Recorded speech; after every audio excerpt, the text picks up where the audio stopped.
इतबार, माझी पे मुझको नहीं था थोड़ा सा भी एतबार। जश्न है जीत का, जीत का, जीत का, जश्न है जीत का, जीत का। अमेरिका में ट्रंप युग का लगभग अंत हो गया है। नए राष्ट्रपति का चुनाव कर लिया गया है और डोनाल्ड ट्रंप कड़ी टक्कर के बाद चुनाव हार गए। इसको लेके एक चीज़ देखी जा रही है कि हिंदुस्तान में जो खुद को सेकुलर कहने वाले लोग हैं और ख़ास तौर से मुसलमान ज़्यादा खुश हैं। ये खुशी सिर्फ हिंदुस्तान में नहीं बल्कि लगभग मुस्लिम वर्ल्ड में है।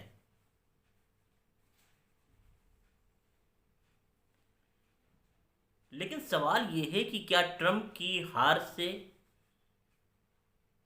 हमारे यहाँ कुछ बदलाव आने जा रहा है? क्या वाकई में ट्रंप की हार हमारे लिए खुशी की वजह है?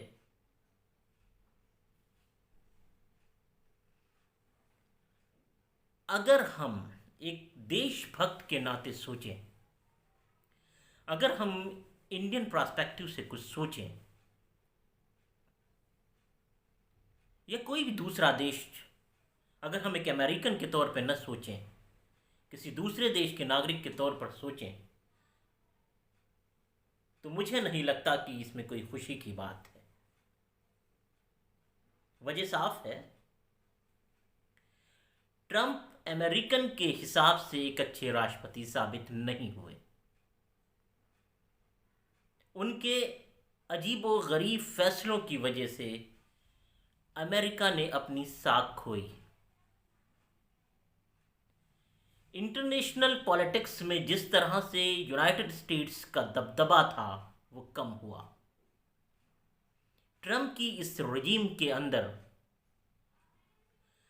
नए गठबंधन तैयार हुए, विश्व पटल पर नई ताकतों का उभार हुआ।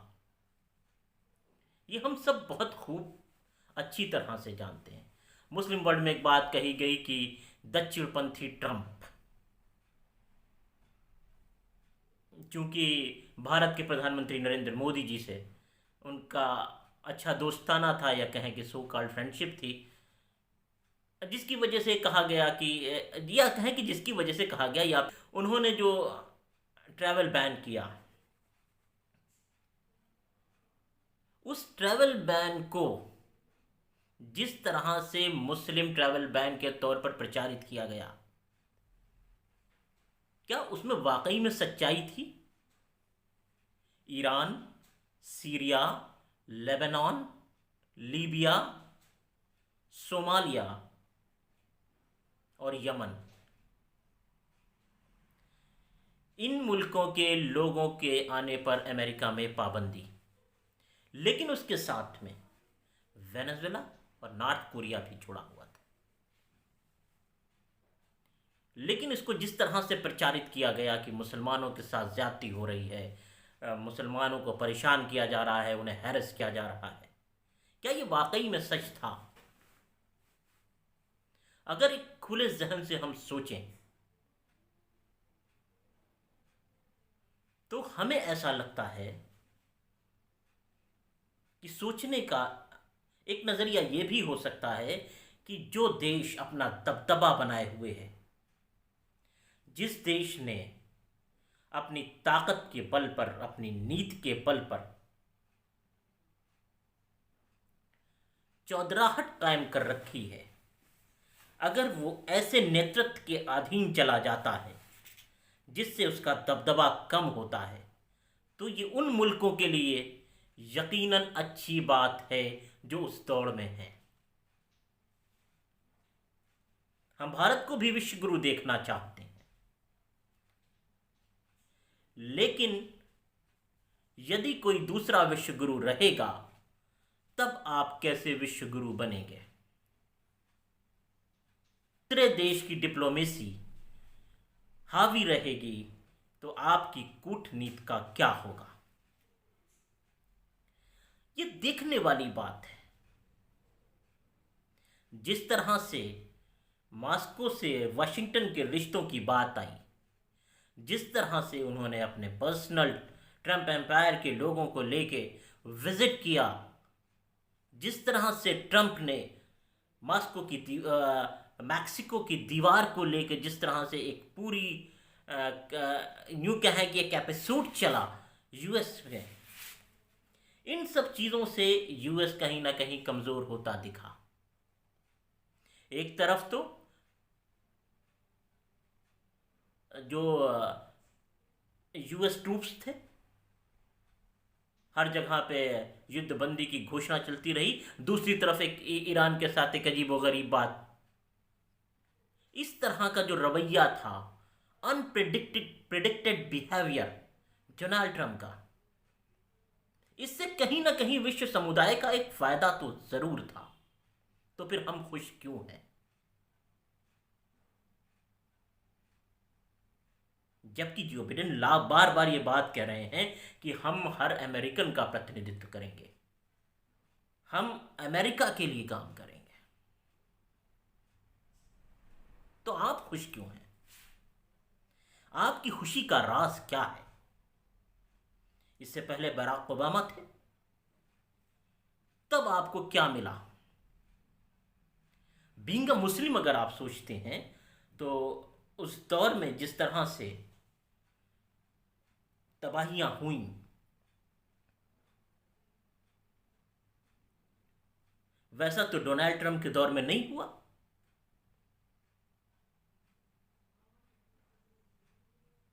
अगर एक ईरान के इशू को अलग कर दिया जाए तो अमेरिका कहीं पर भी अगुवाई करते हुए इस पूरे दौर में नहीं दिखाई दिया, और ये उसके पतन का दौर था। एक मुल्क जो लगातार अपनी चौधराहट कायम किए हुए था, उसकी चौधराहट खट रही थी, उस पर एशिया का दबदबा बढ़ रहा था।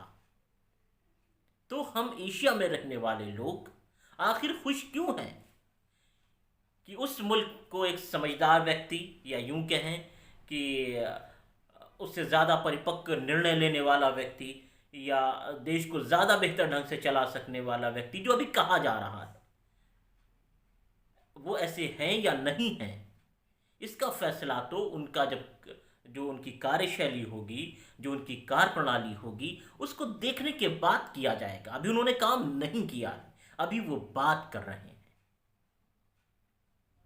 तो उनकी बात से जो अंदाजा लगाया जा रहा है कि ये एक समझदार नेतृत्व की तरफ वापस जा रहा है यूनाइटेड स्टेट्स। और अगर ऐसा होता है तो नुकसान किसका होगा? ये महत्वपूर्ण सवाल है। क्या हमारी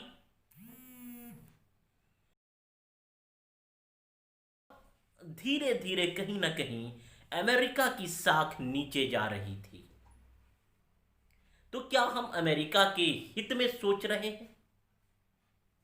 जो लोग खुश हैं उनसे यह भी एक सवाल है। एक तरफ आप ये कहते हैं कि आपको अमेरिकन्स के बढ़ते प्रभाव से डर है, खतरा है, और दूसरी तरफ आप इस बात से खुश हैं कि उसका नेतृत्व बदल रहा है और कोई एक समझदार व्यक्ति उस पर काबिज होने जा रहा है। समझदार कह सकते हैं। तो ये वो सवाल हैं जिन्हें पूछा जाना चाहिए। क्या हम एक अमेरिकन के तौर पर या एक अमेरिकन वोटर के तौर पर सोच रहे हैं जिसने डोनाल्ड ट्रंप को नहीं चुना और उनके विपक्ष में खड़े उम्मीदवार को वोट दिया है और उसकी जीत पर वो खुश है? क्योंकि उसका सवाल ये है कि उस तरह से एम्प्लॉयमेंट ग्रोथ नहीं हुई यूनाइटेड स्टेट्स में। हालांकि कोरोना लॉकडाउन के बाद इकोनॉमी ने बहुत तेज़ रफ्तार से अपने आप को वापस उस स्टैंडर्ड को मेंटेन किया, लेकिन इसके बावजूद जो अमेरिका फर्स्ट का नारा था उससे जिस तरह का नुकसान हुआ उसकी भरपाई होने जा रही है। अगर उस नुकसान की भरपाई होती है तो यूनाइटेड स्टेट्स का दबदबा वापस कायम रहता है, और अगर ऐसा होता है तो फिर Syria, Yemen, Libya, Lebanon, Iran, इनको क्या फ़ायदा होने जा रहा है। अगर यूनाइटेड स्टेट्स वापस स्टेबल होता है, हालांकि वो लड़खड़ाया ज़रूर था, गिरा हुआ नहीं था।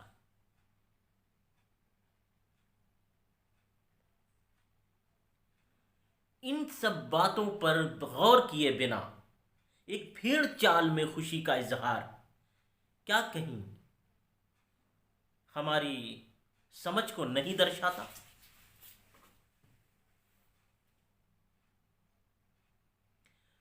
डोनाल्ड ट्रंप को एक सनकी तबीयत का व्यक्ति भी कहा गया। उनके बारे में जिस तरह की बातें आई निकलकर, उसमें यह कहा गया कि उनका कोई भरोसा नहीं है, कि कभी वो अचानक आते हैं, कभी भारत और पाकिस्तान की मध्यस्थता की बात करने लगते हैं कश्मीर इशू पर, और कभी उस बात से पलट जाते हैं। उनका कोई स्टैंड क्लियर नहीं है। एक तरफ वो सीधे यात्रा करते हैं, सऊदी अरेबिया में जाते हैं, और उसी जगह से जहाँ पे इस्लामिक टेररिज्म की बात जहाँ से शुरू की जा रही थी, वहीं बैठ के वो, हालांकि सबसे ज़्यादा करीबी दोस्त मुल्क रहा है, और उसके बाद सीरिया में जिस तरह से होता है, सीरिया का जो जिस तरह का पूरा वो रहा, या यमन में जो भी चल रहा है, इस तरह की जो चीज़ें होती हैं, या फिर उनका विश्व समुदाय से जिस तरह का रिश्ता रहा है, WHO को लेकर जिस तरह की कंट्रोवर्सी क्रिएट हुई, कोरोना में जब न्यूयॉर्क के गवर्नर और वाइट, आखिर एक ऐसे व्यक्ति के जाने से हमें खुशी क्यों हो रही है। इस सवाल के साथ मैं आपको छोड़कर जा रहा हूं। ज़रूर सोचिए, क्योंकि सोचेंगे नहीं तो फिर हम ज़रूर कुछ ना कुछ गलत करेंगे। हमें खुशी मनाने से पहले ये सोचना है कि हम खुश क्यों हैं। क्या हम उस जगह नहीं बैठना चाहते जहां आज अमेरिका है, एक देश के तौर पर, क्योंकि हम अमेरिकन्स नहीं हैं। हम एक अमेरिकन की तरह नहीं सोच सकते, तो हमारे सोचने का तरीका ये नहीं हो सकता कि चूंकि अमेरिका को ग्रो करना है, वहाँ के लोगों को एम्प्लॉयमेंट मिलने जा रहा है, वहाँ के लोगों की बेहतरी होने जा रही है, इसलिए हम खुश हैं। एक अच्छी बात है। एक अच्छे इंसान के तौर पर हम पूरी दुनिया में खुशहाली चाहते हैं, पूरी दुनिया के लोगों की खुशहाली चाहते हैं, लेकिन क्या हम अपनी तबाही की बुनियाद पर ऐसा करना पसंद कर सकते हैं? अगर नहीं कर सकते तो सवाल फिर वही है कि हम आखिर खुश क्यों हैं? जो बिडेन की जीत से हमें क्या मिलेगा? सवाल वही है। सवाल पूछना ज़रूरी है अपने आप से। अगर सवाल पूछेंगे तो हम बेदार होंगे, और हमारी बेदारी ही हमें आगे बढ़ाने वाली है। इस देश को भी सोचना चाहिए कि एक तरफ हम जिनकी बर्बादी चाहते हैं, दूसरी तरफ उसे जो खुशहाली की तरफ ले जाने की तरफ बात कर रहा हो, और उसके आने पर हम खुश हो जाते हैं। आखिर हम कहाँ हैं? क्या वाकई में हम सही सोच रहे हैं?